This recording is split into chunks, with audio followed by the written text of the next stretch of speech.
Hi friends, welcome to the channel. ఈ వీడియోలో మనం చూడబోతున్నాం నెట్ఫ్లిక్స్లో బ్రిక్ అని చెప్పి ఒక జర్మన్ మూవీ రివ్యూ. సో ఈ మూవీని మీరు చూడాలనుకుంటే కనుక నెట్ఫ్లిక్స్లో తెలుగు డబ్డ్ వర్షన్ అయితే ఉంది. అండ్ ఈ మూవీ మొత్తం చూసిన తర్వాత నా ఒపీనియన్ చెప్పాలి, నాకైతే డీసెంట్ ఓటీటీ వాచ్ అని చెప్పి నాకైతే అనిపించింది.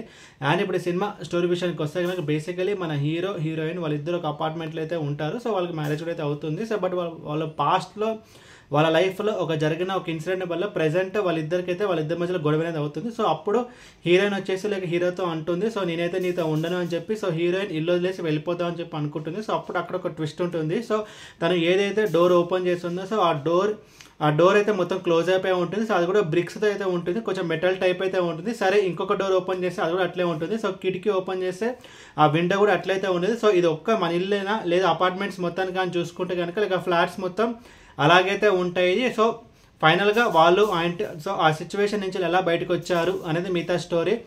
ముందుగా ఈ సినిమాలో ప్లస్ పాయింట్స్ గురించి మనం మాట్లాడుకుంటే కనుక ఈ మూవీ యొక్క run time just 1 hour 40 minutes ఉంటుంది. ఒక క్విక్ వాచ్గా మన ఈ మూవీని అయితే కంప్లీట్ చేయగలుగుతాం. అండ్ ఇంకొక ప్లస్ పాయింట్ ఈ మూవీలో మనం చూసుకుంటే కనుక ఈ మూవీ యొక్క కాన్సెప్ట్ ఇది ఒక సర్వైవర్ థ్రిల్లర్ మూవీ. దాని తగ్గట్టు ఇలాంటి ఒక ఇన్సిడెంట్ జరిగితే కనుక ఒక పీపుల్ స్టేట్ ఆఫ్ మైండ్ అనేది ఎలా ఉంటుంది, సో వాళ్ళు ఆ సిచ్యువేషన్ నుంచి బయటికి రావడానికి ఎలా అయితే ట్రై చేస్తారు. ఫర్ ఎగ్జాంపుల్ చెప్పాలంటే ఆ ఉన్న బ్రిక్ వాళ్ళని సూత తీసుకుని పలగొట్టడం, లేకపోతే కాలుతో దన్నడం, ఇలా డిఫరెంట్ థింగ్స్ అనేవి చేస్తుంటారు. వాళ్ళ స్టేట్ ఆఫ్ మైండ్ ఏంటి అని ఫైనల్గా వాళ్ళు వచ్చారా లేదా అని చెప్పి ఒక లెవెల్ వరకు ఎంగేజింగ్గా గ్రిప్పింగ్ అయితే చెప్పడం అయితే జరిగింది. అండ్ టెక్నికల్ డిపార్ట్మెంట్స్ విషయానికి వస్తే బ్యాక్గ్రౌండ్ స్కోర్ బాగుంది అండ్ సినిమాటోగ్రఫీ బాగుంది. ఈ మూవీ ఏంటంటే నెట్ఫ్లిక్స్లో తెలుగు డబ్డ్ వర్షన్ అయితే ఉంది. సో తెలుగు డబ్బింగ్ కూడా అయితే బాగానే ఉంది. అండ్ సీజీ కానీ విజువల్ ఎఫెక్ట్స్ కానీ కెమెరా టెక్నిక్స్ కానీ అన్నీ కూడా కొంచెం అయితే ఓకే. అండ్ ఇప్పుడు సినిమాలో నెగటివ్స్ గురించి మనం మాట్లాడుకుంటే కనుక సో మూవీ క్లైమాక్స్ కూడా అయితే బాగుంటుంది. అండ్ మైనస్ పాయింట్స్ ఏంటంటే ఈ మూవీలో ఇదంతా ఎందుకు జరిగింది అనే పాయింట్ ఇంకా కొంచెం వీళ్ళు కన్విన్సింగ్గా అండ్ ఇంకా కొంచెం ఎఫెక్టివ్గా చెప్పుంటే బాగుండేది.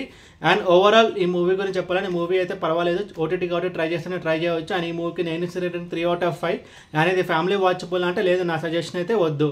అండ్ ఈ వీడియో మీకు నచ్చితే కనుక లైక్ కొట్టి షేర్ చేసి మీ ఫ్రెండ్స్ అందరూ సబ్స్క్రైబ్ చేయించండి. అండ్ మీకు ఇంకేమైనా వేరే సినిమా రివ్యూస్ కింద కమెంట్ బాక్స్లో కమెంట్ చేయండి. Thank you.